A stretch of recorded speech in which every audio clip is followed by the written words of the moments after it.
Welcome to MWR Life on Air. I'm your host, Melissa Schaffner. On behalf of Fort Campbell Family and Morale, Welfare and Recreation, I'd like to extend our wishes for a happy holiday season and a prosperous new year. An important aspect of this season is that we don't always think about safety. Today, we'll speak with Fort Campbell's Assistant Fire Chief, Joe Baker, who will share safety information with us. And then Danny Greene, the Installation Emergency Manager, will have some winter safety tips, as well as information on the Army Ready program. We'll also be letting you know later in the program how you can win an emergency portable weather radio from our sponsor, Kevin Toon of Keller Williams Realty. Please stay tuned. The ceremony, the kiss, the moment, the guests, the music, the decorations, the day. If you have a special event coming up, let Joe Swing Recreational Facility host your big day. Joe Swing has a fully equipped kitchen, as well as exceptional cuisine provided by Cole Park Commons Eagle Catering.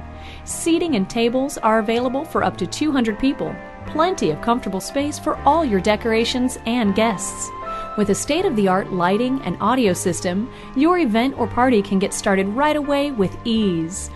Enjoy your picture-perfect moment set outdoors with a beautiful scenic view of the quarry as a backdrop. Joe's Swing Recreational Facility is located just inside Gate 1 behind Dolan Pool. For more information, please contact Eagle Catering at 270-798-4610. Joe's Swing Recreational Facility, the hidden treasure that caters to soldiers and families. Welcome back. The holidays are a time for celebration, but according to the United States Fire Administration, each year, fires occurring during the holiday season claim the lives of over 400 people. They injure 1,650 more and cause over $990 million in damage.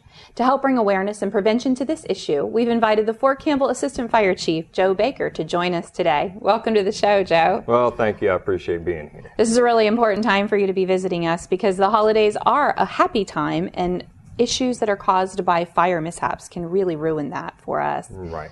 We'd like you to tell us a little bit about what you want to share with our Fort Campbell residents about being safe in their homes when it comes to the fire issue. Well, the first thing we deal with is candles. Holiday season, everybody brings their candles out, lights candles. Candles are dangerous. I don't allow them in my house, but we do allow them on post in the quarters. Make sure everything that's combustible is clear around them, 36 inches. Make sure they're on a stable base. No kids, no pets, no animals around them. Most of those fires are caused by candles is accidental.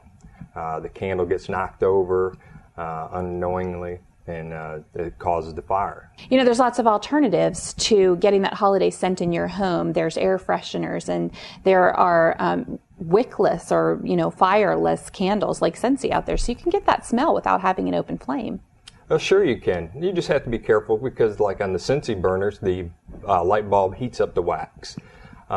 There isn't a flame there where it cause direct flame in contact on the wax to start it, but you still have to be careful with it because wax is hot around kids and animals and stuff like that, and it will hurt and burn if it does spill over. And it could still get knocked over if a pet runs by or something. Oh, absolutely. So. Absolutely. Well, most people have a Christmas tree in their home, and I'm sure that that's something that you want to caution us about regarding things that could catch on fire. What's the best way to deal with it? Live Christmas trees, don't care for them that much, even though it is the holiday spirit. A lot of Christmas trees have been cut already for months at a time. So by the time the homeowner is getting the trees, they're already dried out.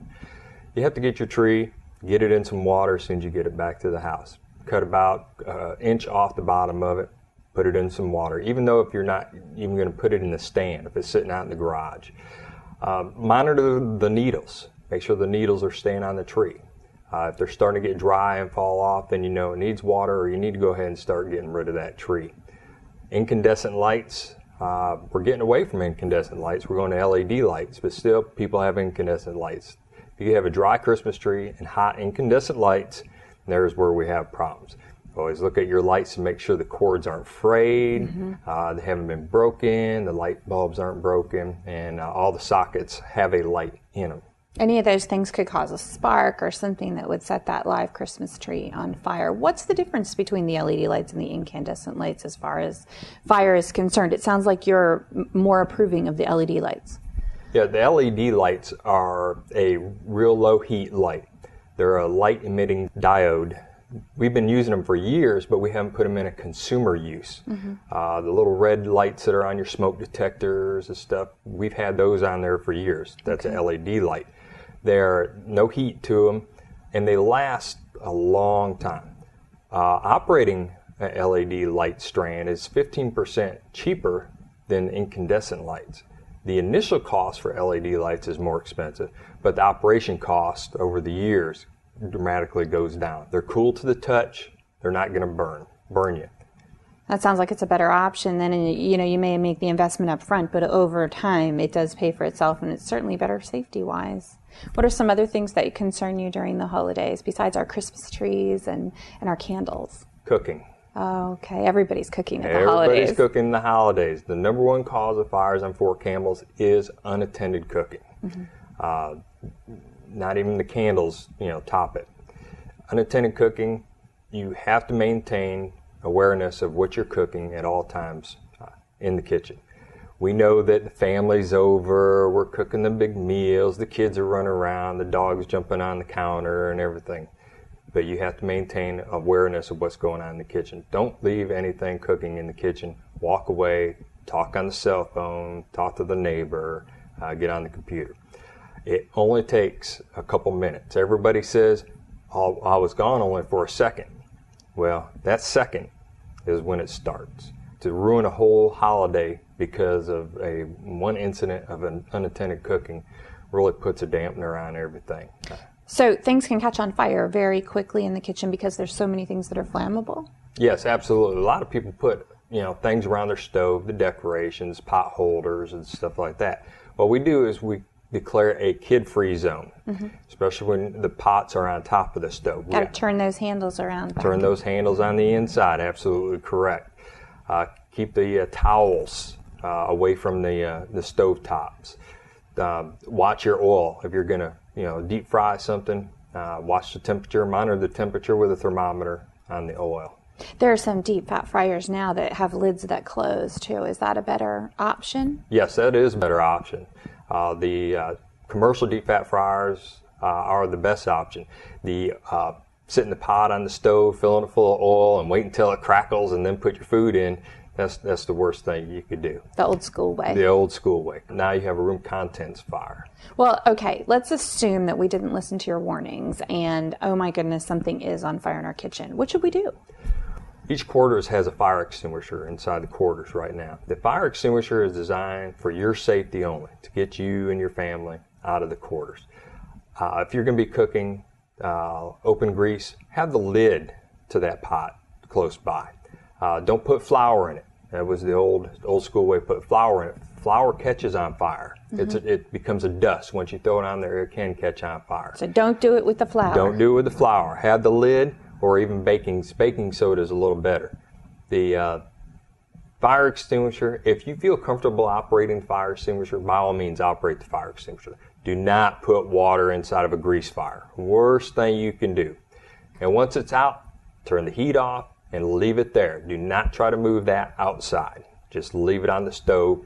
Call 911, make sure everybody's out. Go to your meeting place. Everybody should have a meeting place outside the house to know where to meet. So when everybody gets together, they're by that tree, they're by that mailbox, so we know everybody's safe. When we roll up in the fire truck, that's the first thing we're going to ask, is everybody accounted for? That sounds like a really good plan, and I know there's lots of things that you put out throughout the year about how to make a plan and how to make your house fire safe. Where's a good place for people to get more information if they really want to work on that fire safety as a family? You can go to www.nfpa.org. You can visit our Facebook page, which is Facebook/Fort Campbell Fire Prevention. We put a lot of stuff out on our Facebook page. The information's there, and during National Fire Prevention Week in October, we take it out to all the schools, to the kids, the parents. That stuff is put out all year round. Things we try to focus on is like EDITH, exit drills in the home. The kids, we push that to the kids. The kids go wear their parents out about it. Checking your smoke detectors. We do the smoke detectors check on the time change. So it's change your clock, change your batteries. I've heard of that one. Yeah, change your batteries in your smoke detectors. That little cost could save a life.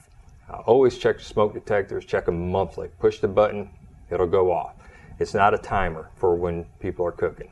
It sounds like you've got a lot of information to share, so I hope you'll come back and visit us again. Oh, absolutely. I'd love to do it. We can do it during Fire Prevention Week, which is the first full week of October. Well, that's an awful long time to wait, so maybe we'll have you back before then. I would love it. Thanks a lot, Joe. We'll be right back after the break with Danny Greene, the Installation Emergency Manager, and your chance to win an emergency portable weather radio, sponsored by Kevin Toon of Keller Williams Realty. We'll be right back. Willkommen to the Sportsman's Lodge, where soldiers and families can enjoy German and American cuisine. The Sportsman's Lodge offer a variety of foods such as their award-winning schnitzel. In a hurry, enjoy their lunch buffet Tuesday through Friday with choices including your favorite German and American foods, a salad bar, and dessert. Enjoy the cozy lounge area while you wait, as well as their German-themed dining area. For more information, please call 931-431-4140. Auf Wiedersehen! Welcome back. If you're just tuning in and missed our conversation with the Fort Campbell Assistant Fire Chief, Joe Baker, you can find it and all of our archived episodes on our website. I'm now joined by the Installation Emergency Manager, Danny Greene. Now, Danny, you've been on the show before. Yes, I have, Melissa. But this is the first time on our set. What do you think of our Christmas decorations? Great. Yeah? I really love it. Okay, so we're going to talk about being safe so that when you have your home and your Christmas decorations, you can stay home and enjoy it. What are some things that we need to do to make sure that we are safe and ready for the holiday season? Well, Melissa, a lot of things we're looking at winter safety is, number one, the Ready Army program is a community awareness program, and there are 3 basic premises that you need to know. Get a kit, have a plan, and be informed. And of course, getting a kit is no more than having those items that you need to stock up and store up in case there's an emergency, like extra water, canned goods, medicines, and those basic type items that you would need to take care of yourself and your family if the electricity goes off, if the water's out, or any kind of an emergency until we can get to you. And don't forget the pet food. That's correct. Pets are a very important part, and also don't forget the special needs persons in your family.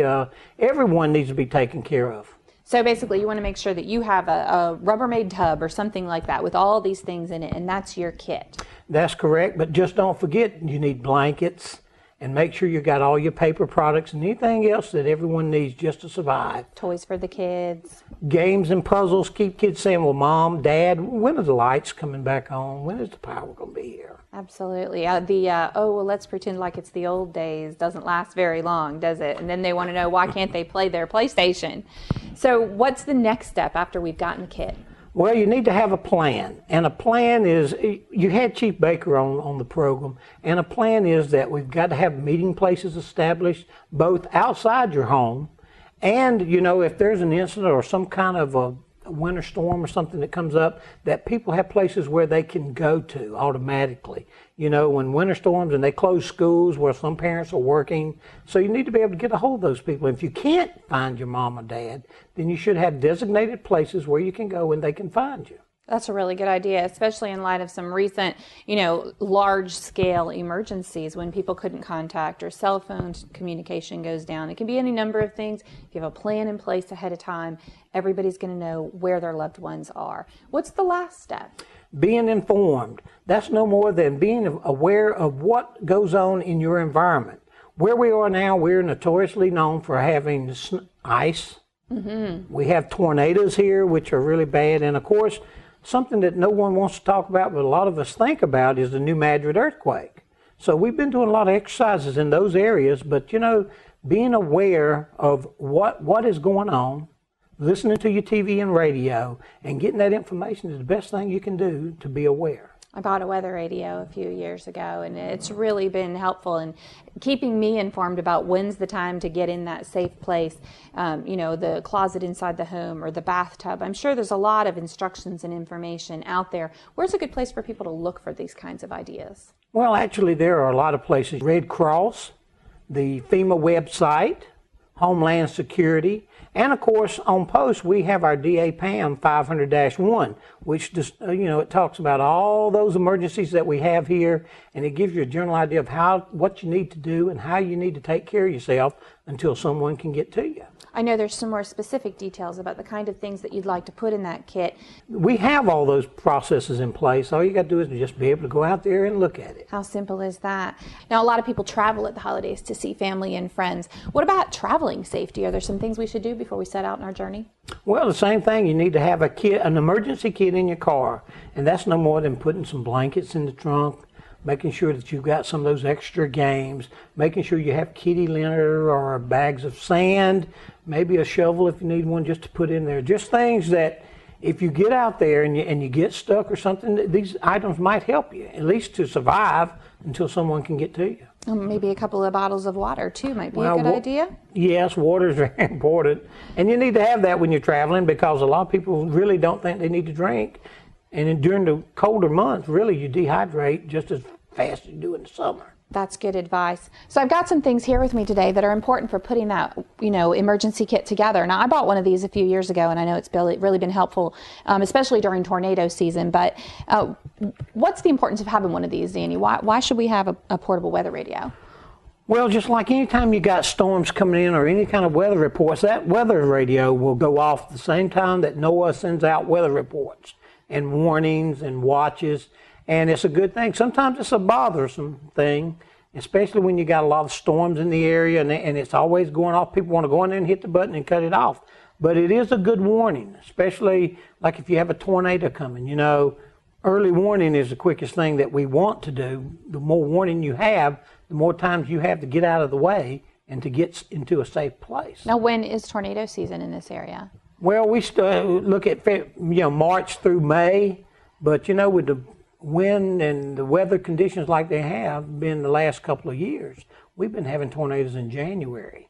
So, when you start looking at warm weather and things start warming up, you better start looking out. Well, and something like this can have you just, maybe have a warning to go turn on the television set and see where the weather is predicting that this tornado is coming towards your area, and it does give you more time. Yes, as we tell everyone around here, on Fort Campbell, you're blessed that you have your own weather station, but that just covers Fort Campbell. If you need to really know what's going on in the general area, you go to channels 2, 4, and 5, and you look at those. That they have the weather service on there, and those meteorologists are pretty good at keeping the public informed on what's going on in this whole area. So I would just encourage everyone that when the weather does get bad, go to some source. Listen to your radios if you're driving or whatever you may be doing. So there are ways to get the word out. A lot of people don't even listen to their radio anymore when they're driving. They plug their iPod into their car, or they're listening to a satellite radio station of their choice. So it is important to check in with the local weather every once in a while. And talking about being in your cars, we've got some other great things here we're going to give away. These could be part of your travel kit. We've got some warm hats, and I have a warm travel blanket here, which is another great thing to take in the car with you when you're traveling over the holidays to see your family and friends. You've given us great advice about how to be safe over the holidays. I hope you'll come back and visit with us again sometime. I certainly will, and thank you for having me, Melissa. Thanks, Danny. To win the emergency portable weather radio, sponsored by Kevin Toon, or an MWR travel blanket or hat, please email the words winter safety to MWR Life on Air at fortcampbellmwr.com with your name and your preferred method of contact, whether it's your phone number or your email address. You must be at least 18 years of age. The winners will be notified on or around January 9th, 2012. We'll be right back. The Army's Exceptional Family Member Program has helped us to connect with others in the program.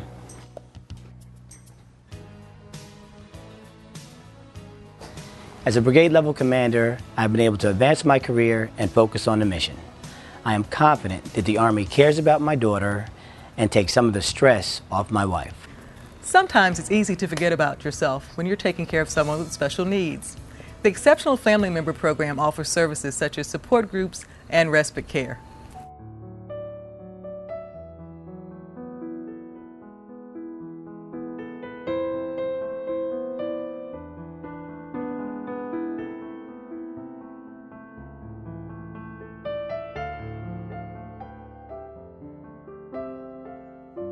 The Exceptional Family Member Program is an extraordinary benefit for soldiers and families.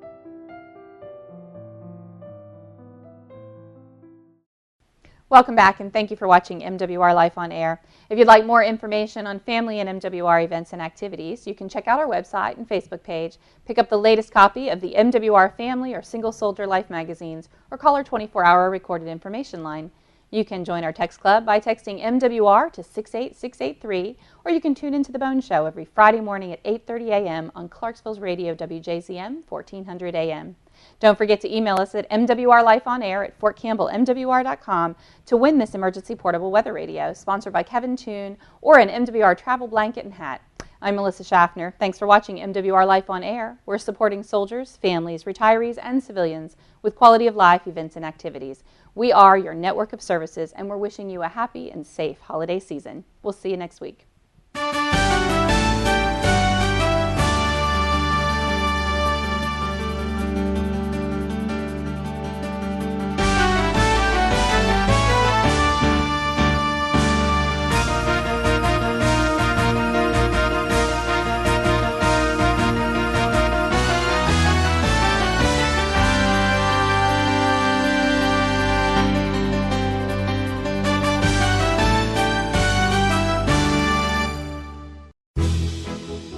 Family and Morale, Welfare and Recreation works every day to improve the quality of life of soldiers, families, retirees, and Army civilians through a comprehensive network of services. Family at MWR's network of services support, educate, and entertain soldiers, families, retirees, and civilians at home and around the world.